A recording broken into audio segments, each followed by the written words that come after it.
Greetings and welcome to the Reparenting Daily podcast. In this podcast, we'll dive deep into reparenting, exploring all of the tools and resources that you'll need to help you along your journey. This podcast is divided into 3 sections. The first is a daily reading. The second is a discussion of the reading, followed by suggested journal prompts. And the last section is a peaceful meditation for closing.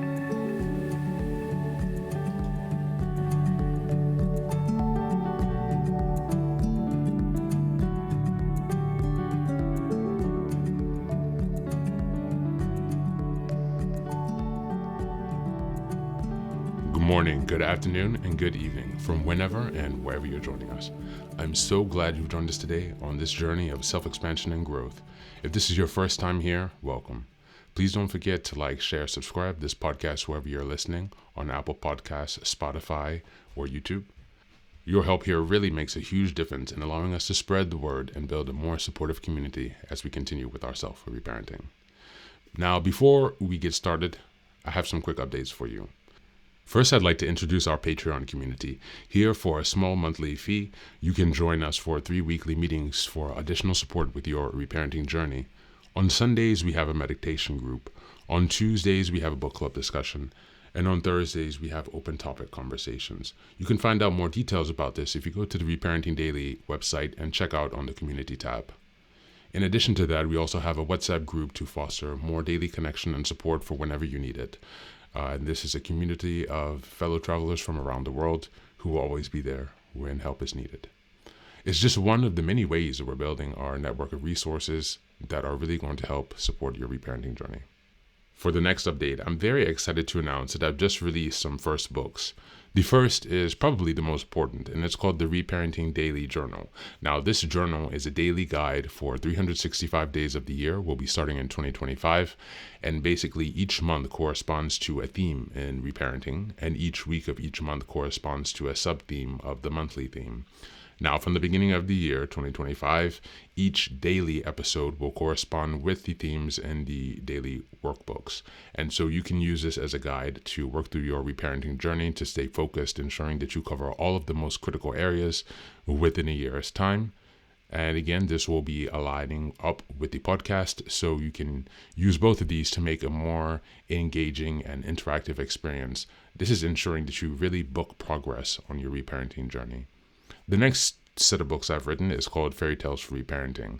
This is a collection of 3 books that contain short stories or fairy tales inspired from Jungian analysis, mythology, philosophy, and psychology that really is targeted to helping you connect to your inner child. And so these stories are very short. They're not very long. They're written in a very simple manner so that it's not too taxing on you, so you can more easily connect with the joy and fun of your inner child. More interestingly, however, is that at the end of each story, there's an analysis section that really analyzes the main themes and concepts within each story to provide encouragement and inspiration. Additionally, you will find corresponding journal prompts after each story and each analysis section to help you reflect deeper on how the themes of each fairy tale can be reflected and correspond to your own personal journey as you work towards self-expansion. You can find all of these books now available on Amazon, so go ahead and give us a look and give us some support. And as I've mentioned before, this entire process of reparenting and self-expansion is really about growth, iterative change, and continuous improvement. Much like the process of nurturing the bonsai tree, our reparenting journey requires our consistency and care. So many thanks for being here and for supporting this project, and also to committing on your journey of self-expansion. Now, without further ado, let's dive into today's practice. Today's reading is again from the article that we read yesterday, Practical Ways to Build Self-Acceptance and Let Go of Negativity. This article was so good, I thought we'd come back to it today. Just as a reminder, this is February, and the theme of the month is self-compassion and self-kindness. We're on week 3, which is February 15th until the 21st. And the theme of week 3 is cultivating inner warmth and self-acceptance. We'll continue with this article. Yes.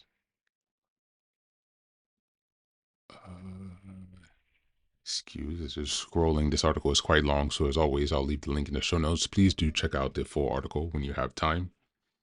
This is the last portion I'll read from this article, just so not reading the whole thing, but we'll give you guys something to look forward to.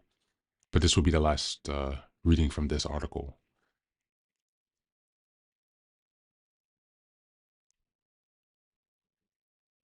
How do you build self-acceptance?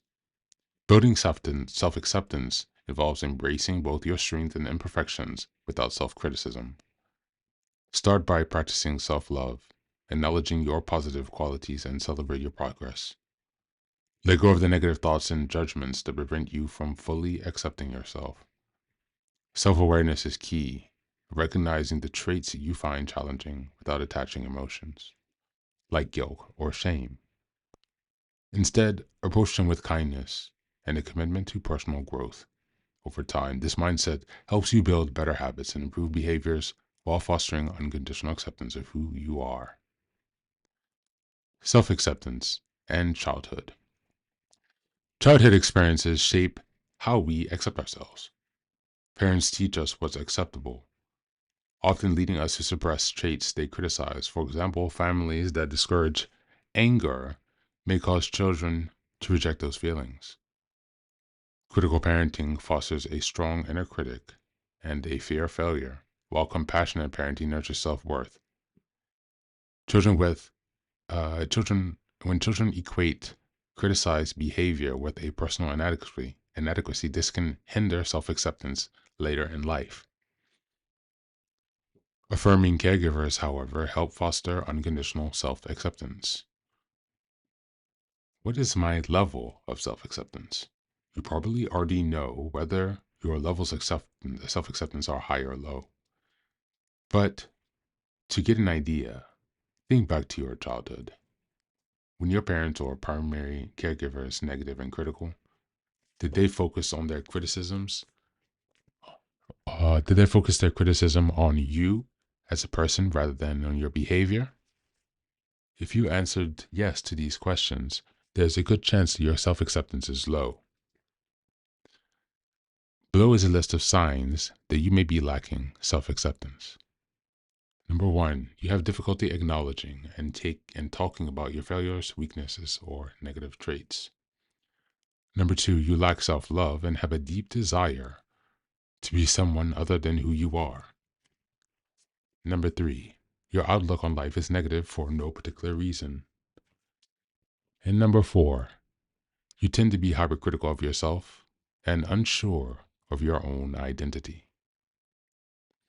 If you regularly experience one or more of these signs, you likely have low self-acceptance.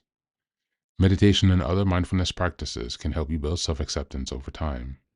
This, in turn, will improve your mental and emotional well-being. Let's take a look at 5 exercises you can do daily to build self-acceptance. Thank you. That's the reading for today.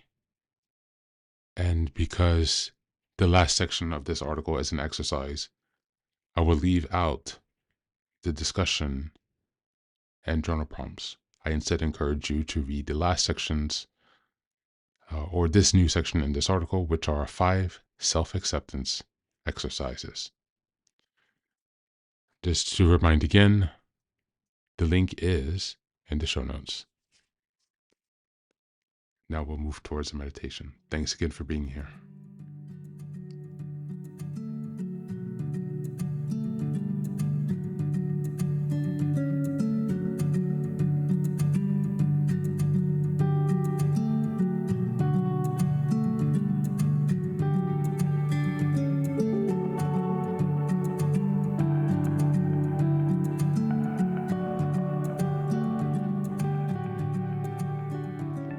Welcome back. Now, this is the third and final section of the daily podcast. This is your silent meditation. Please find a place where you can be comfortable and undisturbed, where you can relax and spend some time with yourself for this 10-minute silent meditation. You can choose to be sitting, standing, lying down, or in whatever position makes you comfortable today. Just take some time to listen to yourself. Next, be sure that you are taking some time to be with your breath to connect with your body. Don't be disturbed or overwhelmed by your thoughts. Simply allow them to pass. Just observe them. Do not engage with your thoughts. Only be mindful of them passing, as if they are drifting down a river. Use this time to connect with yourself. Whatever time of day you are listening to this, Namaste.